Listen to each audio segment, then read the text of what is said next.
one of the big mix-ups, one of the big hang-ups we have in studying politics is people focus on the right thing as opposed to politically right thing. So we're going to focus on this politically right thing, and we're going to tell you that all organizations, whether they're democracies, dictatorships, corporations, sports federations, I love talking about sports federations, by the way, sports federations, they all operate on the same principles, that people are trying to get their way and they want to stay in power, the people at the top.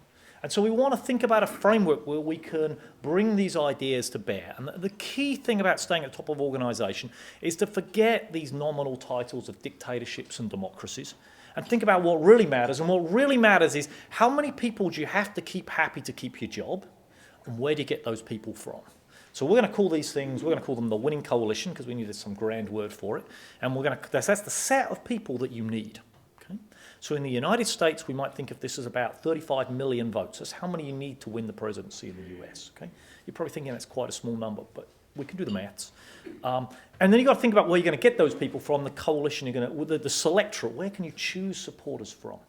And then, given this simple framework, we're just going to tell you 5 rules that will get you a long way to securing political power and that great job that you would like to have.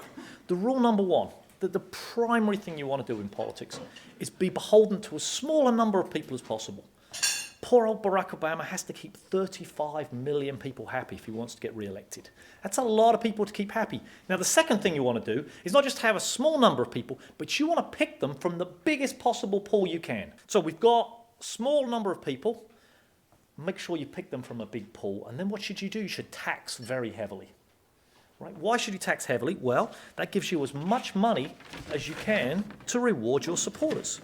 We like to think of it the following. It's much better to tax heavily and choose who eats than let the people feed themselves from a much bigger pie.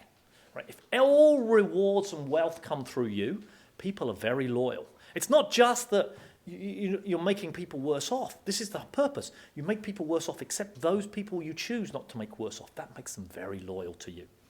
Okay. So, what do? You've got these people, you've raised all this money, you've actually got to pay your supporters. Make sure you pay them well. You know, there are some people who are brilliant at this. So think of Robert Mugabe. This is a guy who took a productive, flourishing economy and drove it into the ground. But there's one thing he does. The army always get paid. There's cholera epidemics, there's droughts, there's famine. There's one group of people who get paid. It's the senior people in the army. Unambiguously, you always get paid. But now we've got to think, there's a classic mistake. A lot of people, which are our sort of final simple rule, is never be nice to the people at the expense of those who matter.